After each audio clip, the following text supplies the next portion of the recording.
Hello everyone, आप सभी का बहुत बहुत स्वागत है हमारे यूट्यूब चैनल अपना सफ़र 786 में। आज हम एक और टैरो कार्ड रीडिंग कर रहे हैं और इसमें देखने की कोशिश करेंगे जो लोग भी नो कांटेक्ट सिचुएशन में हैं उनके पर्सन इस वक्त उनके बारे में क्या सोच रहे हैं, उनकी करंट फीलिंग्स क्या हैं इस वक्त। ओके व्यूअर्स, जब तक मैं कार्ड्स निकाल रही हूँ आप अपने पर्सन को विजुअलाइज करते रहें और पॉजिटिव माइंड के साथ इस रीडिंग को देखें। और एक बात मैं आपको बता दूं कि ये रीडिंग जनरल है, कलेक्टिव है और सभी ज़ोडिएक साइंस के लिए है। आपका जो भी ज़ोडिएक साइन है ये रीडिंग आप सभी के लिए रहने वाली है और टाइमलेस है और जेंडर स्पेसिफिक नहीं है। आप मेल हैं, फीमेल हैं या फिर आप मैरिड हैं, अनमैरिड हैं, ये रीडिंग आप सभी के लिए रहेगी। और किसी भी एक ऐसे पर्सन को आप अपने माइंड में सोच कर इस रीडिंग को देख सकते हैं जिसकी भी करंट फीलिंग्स आप जानना चाहते हैं कि वो इस वक्त आपके बारे में क्या सोच रहे हैं। या फिर आप लोग अगर नो कांटेक्ट सिचुएशन में है तो खासकर ये रीडिंग तो आपके लिए है ही, बाकी अदर पर्सन भी इस रीडिंग को देख सकते हैं।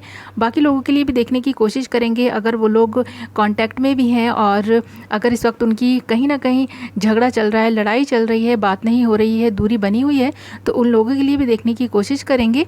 ओके व्यूअर्स, हमने कुछ कार्ड्स निकाल लिए हैं और बॉटम में देख लेते हैं क्या कार्ड आया है। बॉटम ऑफ द डेक जो हमारे पास कार्ड आया है वो आया है 10 ऑफ सोर्ड्स। ओके व्यूअर्स, और यहाँ पर जो बाकी सारे कार्ड्स आए हैं वो आए हैं 3 of cups, page of cups, 5 of swords, 6 of pentacles, the emperor, the high prestige, 10 of pentacles, 7 of wands, death, the hierophant. In cards को बाद में क्लैरिफाई भी करेंगे। अभी रीडिंग स्टार्ट करते हैं हमारे 10 ऑफ सोर्ड्स के कार्ड से। ऐसा लगता है कि आप दोनों के जीवन में ना अभी काफ़ी सारा दुख चल रहा है। आपको ऐसा लग रहा है कि आप दोनों ही एक दूसरे को धोखा दे रहे हैं। आपके पार्टनर सोचते हैं कि आप उनके साथ चीटिंग कर रहे हैं और आप कहीं ना कहीं सोचते हैं कि वो आपके साथ चीटिंग कर रहे हैं। और यहाँ पर ऐसा लगता है कि ये चीटिंग आप दोनों एक दूसरे के साथ नहीं कर रहे हैं बल्कि यहाँ पर थर्ड पार्टी सिचुएशन है जिसकी वजह से ये सब कुछ हो रहा है। आप दोनों के बीच ट्रस्ट इश्यूज़ हो रहे हैं। इस रीडिंग को कंटिन्यू रखेंगे। इससे पहले कि मैं आपको साइन बता दूं, यहाँ पर जो साइन है वो है कुंभ, मिथुन, तुला, एक्वेरियस, जेमिनी, लीब्रा, मीन, कर्क, वृश्चिक, पाइसिस, कैंसर, स्कॉर्पियो, मकर, वृषभ, कन्या, कैप्रिकॉर्न, टॉरस, वर्गो, मेष, सिंह, धनु, एरीज, लियो, सेजिटेरियस। ओके व्यूअर्स, ये आपके साइन या फिर आपके पार्टनर के साइन हो सकते हैं। और यहाँ पर जो नंबर इंपॉर्टेंट है वो हैं 10 number, 3 number, 1 number, 5 number, 6 number, 7 number, okay viewers, 8 number. Okay, ये आपकी बर्थ डेट्स या फिर बर्थ मंथ हो सकते हैं या फिर आपके पार्टनर के भी हो सकते हैं और कहीं ना कहीं ये नंबर आपके लिए लकी हो सकते हैं या फिर इन डेट्स में आप अपने पार्टनर से मिले हो सकते हैं। ओके व्यूअर्स, जैसे कि मैंने कहा कि आप दोनों के बीच ट्रस्ट इश्यूज़ हो रहे हैं और वो ट्रस्ट इश्यूज़ जो है ना थर्ड पार्टी की वजह से हो रहे हैं। ये थर्ड पार्टी इनकी फैमिली हो सकती है क्योंकि इनके जो फादर हैं या फिर जो इनकी मदर है ना वो इनको पर काफ़ी दबाव बनाए हुए हैं। वो चाहते हैं कि ये सारी चीज़ें जो भी इनकी लाइफ में चलती रहती हैं, ये जो भी काम करते हैं, जो भी ये करियर चुन रहे हैं, जो भी रिलेशनशिप में ये जा रहे हैं ना, सारी ही चीज़ों पे नज़र रखते हैं इनके पेरेंट्स और काफ़ी डोमिनेटिंग किस्म के इनके पेरेंट्स हो सकते हैं। इन्हें ज़्यादा आज़ादी नहीं देते हैं जिसकी वजह से कहीं ना कहीं ये स्टक रहते हैं। उनके अंदर एक ऐसी भावना आ गई है, गुस्से वाली भावना, जो ये अंदर ही अंदर दबाने की कोशिश कर रहे हैं और कहीं ना कहीं ये ओवरफ्लो हो जाती है ये भावना इनकी। इन्हें अपने पेरेंट्स से काफ़ी सारी चीज़ें ऐसी भी मिली हैं जैसे कि उनका नेचर हो गया और उनकी जो भी काफ़ी सारा ऐसा कुछ है इनकी लाइफ में। इन्हें किसी भी चीज़ की कोई कमी नहीं है। इनके पेरेंट्स ने कभी भी इन्हें किसी भी चीज़ की कमी होने नहीं दी है, बट इनके पेरेंट्स का जो डोमिनेटिंग नेचर है इनके लिए वो इन्हें कहीं ना कहीं अच्छा नहीं लगता है जिसकी वजह से ये अंदर ही अंदर घुटते चले जाते हैं और किसी भी रिलेशनशिप में जब ये जाते हैं ना तो उस पर्सन के साथ इंसाफ नहीं कर पाते हैं जिसकी वजह से ईजिली ही मूव ऑन कर जाते हैं। आपसे पहले भी इनके साथ कोई ना कोई रिलेशनशिप रहा होगा, किसी ना किसी रिलेशनशिप में ये रहे होंगे। इन्होंने वहाँ पर भी जस्टिस नहीं किया है, वहाँ से भी मूव ऑन कर गए हैं ये। और अब शायद ऐसा लगता है कि वो पर्सन भी आप दोनों के बीच में आ रहा है। वो पर्सन चाहता है कि आपके पर्सन उसे कमिटमेंट दें, उसकी तरफ देखें और आपसे रिलेशनशिप को ख़त्म कर दें। और कहीं ना कहीं इस वजह से भी ये स्टक हो जाते हैं। आपके लिए एक्शन लेते लेते भी ये पर्सन एक्शन नहीं लेते हैं, आपसे दूरी बनाकर रखते हैं। इनको पता है कि ये अपने जीवन में जो करना चाहते हैं वो कर नहीं पाएंगे। आपको ये ज़्यादा दुख देना नहीं चाहते हैं, इसी वजह से शायद इन्होंने इस रिलेशनशिप की डेथ कर दी है, इस रिलेशनशिप को पूरी तरह से ख़त्म कर दिया है। क्योंकि इनके जो भी इनकी रिलेशनशिप, इनकी फैमिली जो भी है ना, वो कुछ इस तरह की है कि उनका गुस्सा तेज़ हो सकता है। इनकी फैमिली में ज़्यादातर फैमिली मेम्बर्स जो है ना काफ़ी गुस्से वाले हो सकते हैं, और इनकी जो मदर है ना उनको शायद उनके फादर से भी काफ़ी सारी प्रॉब्लम्स हो सकती हैं, आपस में बनती नहीं होगी, ऐसा भी लगता है काफ़ी सारे लोगों के लिए।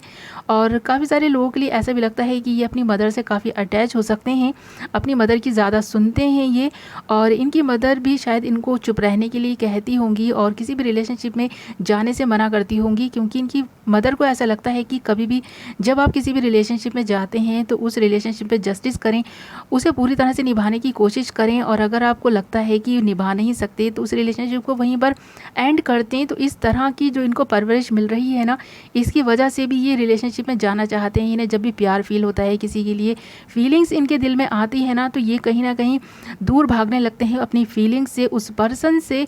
इस वजह से ना ये ना काफ़ी सारे लोगों की ज़िंदगी में जाकर भी वापस वापस निकल चुके हैं, और इसी नेचर की वजह से ये आपके साथ भी जस्टिस नहीं कर पाए हैं, आपसे भी मूव ऑन कर गए हैं। इस पर्सन के अंदर ना काफ़ी सारा ईगो और घमंड भी है, जिसकी वजह से भी ये शायद आपके साथ सही बिहेव नहीं कर पाए, इस रिलेशनशिप में रहते हुए भी आपके साथ लॉयल नहीं रह पाए, क्योंकि इन्होंने काफ़ी सारी ऐसी चीज़ें हाइड भी की होंगी आपसे, जो ये बताते हुए भी शायद इनको कुछ चीज़ें ऐसी हैं कि अच्छा नहीं लगता है इनके नेचर के बारे में। जो कुछ भी इनके पास्ट में रहा होगा, इन्होंने कहीं ना कहीं किसी रिलेशनशिप में जो कुछ भी ऐसा कर दिया होगा, तो वो सारी बातें भी इन्होंने ना हाइड करके रखी हैं, बताते नहीं हैं। इनको खुद को भी शर्म आती है, ऐसा लगता है, गिल्टी फील होती है वो सारी बातें बताते हुए। ओके व्यूअर्स, तो इनको कहीं ना कहीं ये डर भी रहता है कि अगर इनका पास्ट इनके सामने आ गया, आपको पता चल गया, तो शायद आप खुद ही इस रिलेशनशिप से मूव ऑन कर जाएंगे। इस वजह से भी शायद ना ये कुछ चीज़ें ऐसी हैं कि बताने से भी डर रहे हैं और आपसे मूव ऑन कर गए हैं, इस रिलेशनशिप को पूरी तरह से ख़त्म कर गए हैं। ऐसा काफ़ी सारे लोगों के लिए हो सकता है कि ये ना अपनी फैमिली से भी काफ़ी डरते हैं, और इस रिलेशनशिप में काफ़ी सारी प्रॉब्लम्स तो आएंगी, इनको ये भी पता है, और शायद ये उन प्रॉब्लम्स से निकलने में जो है बहुत ही मुश्किलात इनको होने वाली हैं। इस वजह से भी शायद ये ना आपसे दूर रहने की कोशिश कर रहे हैं। ये आपके लिए काफ़ी फीलिंग्स रखते हैं, आपके लिए काफ़ी इमोशंस हैं इनके दिल में, और जो ये प्यार आपके लिए फ़ील करते हैं ना, उस प्यार से भी कहीं ना कहीं ये दूर भागने की कोशिश कर रहे हैं। इन्हें शायद पहली बार ऐसा हुआ होगा इनके साथ कि इनको ये फीलिंग्स महसूस हुई हैं, सच्ची फीलिंग्स, ट्रू फीलिंग्स, प्यार वाली फीलिंग्स। तो ये इस प्यार वाली फीलिंग्स से भी भागने की कोशिश कर रहे हैं, और कहीं ना कहीं इनको ऐसा लग रहा है कि शायद ये आपके साथ जस्टिस नहीं कर पाएंगे, इसलिए इनको ऐसा लगा कि ये इस रिलेशनशिप से मूव ऑन कर जाएं तो ही अच्छा है। ओके व्यूअर्स, तो इन कार्ड्स को ना क्लैरिफाई करते हैं, इस रीडिंग में कुछ और क्लैरिटी लाते हैं। ओके व्यूअर्स, तो जब तक मैं कार्ड्स शफल करके कुछ कार्ड्स निकाल रही हूँ, आपकी फीलिंग्स की बात कर लेते हैं।